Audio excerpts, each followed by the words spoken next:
हलाल सर्टिफिकेशन क्या धंधा है, इसको लेकर पैसों का क्या खेल चलता है, वो भी टीवी स्क्रीन पर हमारे दर्शक देख पा रहे हैं। संगीत रागी जी, मैं आपके पास आऊंगी, लेकिन उसके पहले क्या है इसके पीछे का कानूनी और वैधानिक आधार, जरा उसके बारे में जानकारी अपने दर्शकों को दे देती हूं। लोगों के जहन में सवाल होगा, क्या शाकाहारी खाद्य पदार्थों के लिए हलाल सर्टिफिकेट जरूरी है? तो भारत में इसकी जरूरत नहीं है, ना ही इसके लिए कोई कानून है।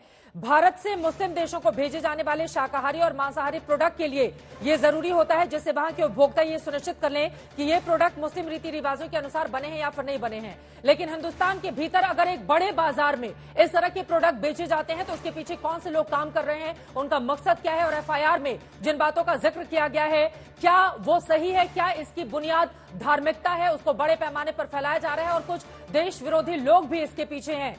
ये भी बड़ा सवाल पूछा जा रहा है। सवाल ये भी है, हलाल सर्टिफिकेट का कानून क्या है? मीट प्रोडक्ट के लिए हलाल सर्टिफिकेट प्रमाण पत्र के लिए दर्शकों को बता दें कि 2023 में ड्राफ्ट गाइडलाइन नोटिफाई की गई थी, लेकिन ये किसी वजह से लागू नहीं हो पाई। ऐसे में अभी इसे लेकर कोई भी कानून या कोई भी गाइडलाइन नहीं है। और यहां पर हम आपको दिखा भी रहे हैं हलाल सर्टिफिकेशन कानूनी क्या है, इसको लेकर जितनी भी जानकारियां हैं वो टीवी स्क्रीन पर आप देख पा रहे हैं। संगीत रागी जी, आपके पास आते हुए, लेकिन आम लोगों के जहन में तो यही सवाल होगा ना कि इतने सालों से सरकार है, अभी तक इसको क्यों नहीं रोका गया? एफआईआर दर्ज करने का क्या इंतजार किया जा रहा था? और इसके जरिए क्या एक बड़ा बिजनेस वो प्रभावित नहीं होगा, जैसा समाजवादी पार्टी कह रही है? क्योंकि विदेशों में भी जितने भी सामान जाते हैं, क्या उस पर इसका असर नहीं होगा अगर इस तरह का माहौल देश के भीतर होगा और बैन लगाया जाएगा तो? संगीत रागी जी।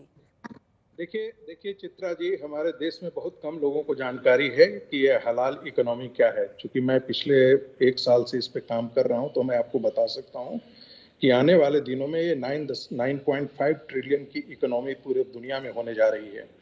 देखिए, हलाल का मतलब है जो कुरान और सुन्नत के अनुसार वाजिब है या गैर वाजिब है। जो कुरान और सुन्नत में वर्जित है उसे हम हराम कहते हैं, और जो कुरान और सुन्नत के अनुसार है वह जो है वो हलाल कहलाता है। उसमें पूरा डिस्कशन, उसमें पूरा आप जाएंगे तो यानी कि एक प्रकार से शरीयत के अंदर जो चीजें हराम है वो हराम है, वो मुसलमानों के लिए नहीं है, और जो चीजें वो हलाल है वो चीजें उनके लिए स्वीकार्य है। अब रही बात कि पहले ये चीजें जो होती थी वो मीट के लिए होती थी। अब इन्होंने क्या किया है कि कॉस्मेटिक से लेकर के, यदि वुलन सॉल है तब भी, यदि आप जैकेट बना रहे हैं तब भी, यदि कॉस्मेटिक्स है तब भी, यदि लिपस्टिक है तब भी, ये सारी चीजें हैं। और आपको बड़ा जान करके हैरानी होगी, इसको आप जरा कंफर्म कीजिएगा, ये मैं कहता हूं ये इस्लामिक एसर्शन है, पैन इस्लाम का एसर्शन है। और इसके आरन पूरी दुनिया जो है, यूरोपियन मार्केट भी है, वो झुक करके इस्लामिक कंट्रियों को सप्लाई करने के लिए वो सर्टिफिकेट लेकर के वो बेशक सारी चीजें मशीन से करते हैं, यानी कि कुरानिक इंजंक्शन वो करें या न करें, सर्टिफाई करके, फेक सर्टिफाई करके अपना मुस्लिम देशों के साथ व्यापार करते हैं। दुर्भाग्य से भारत के अंदर भी ये एजेंसी काम करना शुरू कर दी है, और आपको जान करके बड़ी हैरानी होगी कि रेलवे वगैरह में भी इस प्रकार का जोर पकड़ा है। इसको प्लीज कंफर्म जरा कीजिएगा कि हलाल सर्टिफिकेट के प्रोडक्ट वहां भी बांटे जा रहे थे जिसका विरोध किया गया था। सवाल बहुत महत्वपूर्ण है। कल जाकर के करीम के दुकान पर हम जाकर के ये पूछना शुरू कर दें, या मैकडोनल्ड पे दुकान पे जाकर के ये हिंदू शुरू कर दे कि तुम्हारा झटका है या हलाल है, ये तुमको बता दो तभी हम तुम्हारे दुकान पे आएंगे, नहीं तो क्या होगा? तो फिर इस देश में मैकडोनल्ड की कंपनियों का क्या होगा, करीम के दुकान का क्या होगा, बाकी और सारे जो गारमेंट्स के मार्केट हैं उनका क्या होगा? ये मैं कह रहा हूं उभरते इस्लामिक एसर्शन का एक सिंबल है। It is a marker of Islamic assertion. इस बात को मैं बहुत गंभीरता और सहज से कह रहा हूं। इस्लामिक बैंक की यहां पर बात हुई थी, और मजेदार बात है कि इस्लामिक बैंक की बात जो है वो करने वाले और कोई नहीं थे, सुप्रीम कोर्ट के एक पूर्व चीफ जस्टिस जो मुस्लिम थे, उन्होंने इस बात की थी। तो ये चीजें जो है ये अपने आप में ही कॉमनल है, अपने आप में हलाल सर्टिफिकेशन, अपने आप में कॉमनलाइजेशन ऑफ। अनुराग भदौरिया आपकी बातों पर कुछ बोलना चाह रहे हैं? दुर्भाग्य नहीं, अनुराग भदौरिया को नॉलेज नहीं है इसके बारे में, इनको ABCD भी नहीं मालूम है। ये सिर्फ इतना जो होता है वो 4थे क्लास के स्कूल का बच्चा जैसे करता है, वही हिंदू मुस्लिम करने लगे। संगीत रागी यही बात कहेंगे, और तीसरी बात बोलेंगे इनको प्रोफेसर किसने बना दिया है। तो मैं बता रहा हूं कि हलाल मार्केट और हलाल तो सही है इसमें इसके बारे में जानकारी प्राप्त कर ठीक लीजिए, है। उसके बाद टेलीविजन पर बिल्कुल, आकर के बात समाजवादी पार्टी के प्रवक्ता है, एक बार उनका भी पक्ष हो जाए, उसके बाद असीम वकार साहब अच्छा, सब मैं आपके पास मैंने जाऊंगी। क्या अनुराग गलत भदौरिया बोला? मैंने क्या गलत बोला? सुनिए, मैंने क्या गलत बोला कि इनको प्रोफेसर किसने बना दिया? उन्हें खुद ही पता है ये सवाल होगा, क्योंकि उनको खुद यकीन नहीं होता हम प्रोफेसर हैं, क्योंकि वो ऐसी आए बाएं साएं बोलते हैं, उनको पता ही नहीं चलता। वो हिंदुस्तान की जब आप बात करते हो तो कम से कम हिंदुस्तान के संविधान को, हिंदुस्तान के कानून के बारे में आपको पता होना चाहिए। जब हिंदुस्तान के संविधान की बात करते हो तो गैर संवैधानिक संस्थाएं कोई भी अगर यहां पे होंगी तो उसमें सरकार कार्रवाई करेगी, और जो कार्रवाई होगी वैध होगी, उसके लिए तो कोई कुछ कह ही नहीं रहा है। लेकिन आप ज्ञान देने लगे यहां पे। मैं आपसे पूछना चाहता हूं, आप क्यों बात कर रहे हो धर्म की बात? हमने तो धर्म की बात ही नहीं कही, हमने तो बोला ही नहीं हिंदू मुस्लिम, आपने बोला हिंदू मुस्लिम। मैं कहना चाहता हूं आप असली मुद्दों से ध्यान भटकाने का काम कर रहे हैं सिर्फ, क्योंकि चुनाव आ गया है, आपसे असली मुद्दों पे चर्चा ना हो जाए। असली मुद्दे क्या हैं ये आप बोल नहीं सकते। आप अपने आप को प्रोफेसर बताते हो, स्टूडेंट को क्या पढ़ाते होगे कि मुद्दे क्या है, अर्थव्यवस्था देश की कैसी है, बताते हो आप स्टूडेंट को कभी कि देश की अर्थव्यवस्था कैसी चल रही है? ठीक है, आपको लग रहा है कि ये जरूरी मुद्दा नहीं है? अनुराग भदौरिया जी, आपको लग रहा है जरूरी मुद्दा नहीं है,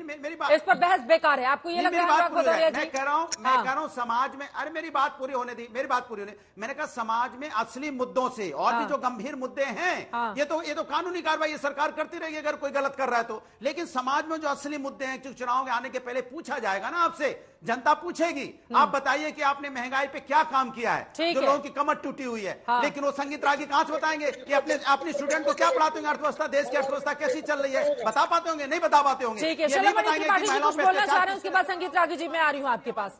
ठीक है, वो बार बार इसी बात पर रुके हुए हैं कि दरअसल असल मुद्दों से ध्यान भटकाने के लिए सरकार की ओर से सोचा समझा यह कदम उठाया गया है। शलमणि जी, चित्रा जी, असल मुद्दों का ठेकेदार कौन बन जाता है? वो लोग जो अब से कुछ महीने पहले उत्तर प्रदेश में गए थे, घूम घूम के पूरे अपने मुद्दों पर बात करके आए थे, और उत्तर प्रदेश की जनता ने उनको दरकिनार कर दिया, उनको किनारे कर दिया, क्योंकि उनकी असलियत जानती है कि जहां पर भी आएगा इस बात की तुष्टीकरण का मसला आता है, वहां समाजवादी पार्टी कूद पड़ती है। अभी देखिए आसिम वकार साहब की आपने बात सुनी, आसिम वकार साहब बड़े नेता हैं जो है अपनी पार्टी के, और कितनी समझदारी से उन्होंने एक बात कही। मैं बिल्कुल इस बात को मैं भी कह रहा हूं कि जो लोग ये भ्रम फैलाना चाहते हैं कि नहीं साहब किसी एक धर्म विशेष का अपना एक अलग तरह का खान पान होता है, उसके खिलाफ हम नहीं है। लेकिन अगर कोई संस्था ऐसी आती है जो रातों रात खड़ी होती है और वो ठेकेदार बन जाती है कि हम सर्टिफाई करेंगे, तो उसको ये अधिकार नहीं मिल जाता जब तक कि कोई भी भारत सरकार हो, कोई भी हमारा आर्थिक विभाग हो, कोई भी हो, जब तक उसको ये अधिकार न दे, उसको ये अधिकार नहीं मिल जाता कि वो सर्टिफाई करना शुरू कर दे कि लिपस्टिक हलाल है कि नहीं है, फर्नीचर हलाल है कि नहीं है। इस पर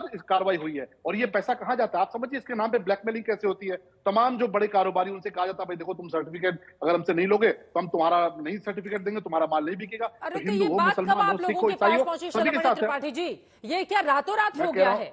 रातों रात ये जानकारी सरकार के पास गई और उसके बाद बैन लगा दिया गया? नहीं, मैं तो कह रहा हूं कि ठीक है, कार्रवाई हम ही ने की ना। कार्रवाई समाजवादी पार्टी से आप उम्मीद नहीं कर सकते, कार्रवाई कांग्रेस से उम्मीद नहीं कर सकते। हमने कार्रवाई की है ना, और कार्रवाई जिनके लिए की है उन सबको समझ में आ रहा है। हिंदू और मुसलमानों सब इस मामले में क्लियर है, उनको ये पता है कि कार्रवाई जायज है, क्योंकि जो लोग करते हैं। अब आप बताइए प्याज जो है कहां से जायज, कहां से हलाल और गैर हलाल हो जाएगा? अभी मुझे एक कारोबारी ने बताया कि सब्जियों तक पे कुछ लोगों ने उस पर ब्रांडिंग करनी शुरू कर दी कि हलाल है। अभी कहां से होगा? तो ऐसे में तमाम सारी ऐसी संस्थाएं जो गैर कानूनी तरीके से यूपी में तो बैन कर दिया गया, उधर एमपी में तो बैन नहीं है। केंद्र सरकार से भी पलटकर सवाल पूछा जाएगा। फिर पूरे देश के लिए आप इस तरह की कोई योजना लेकर आइए जहां पर देश विरोधी लोग लिप्त हो और नुकसान पहुंचाने की हिंदुस्तान को कोशिश कर रहे हो, तो फिर सिर्फ यूपी। बहुत सारे ऐसे चित्रा जी, बहुत सारे ऐसे कानून हैं जो राज्य सरकार को बनाने का अधिकार है। हमने लव जिहाद पे जब कानून बनाया तो आपको पता है कि लव जिहाद का कानून बहुत लोग कहते थे कि नहीं ये तो पूरे राष्ट्र के लिए होगा तब हो पाएगा। उत्तर प्रदेश की सरकार ने, योगी जी की सरकार ने बना दिया। लाइसेंस बांटने का अगर धंधा चल रहा है तो फिर ये पूरे देश की समस्या हो गई ना शलमणि त्रिपाठी जी। ये एक राज्य विशेष की बात नहीं रह गई है फिर, अगर जो बातें आप कह रहे हैं आपकी बातों में दम है तो।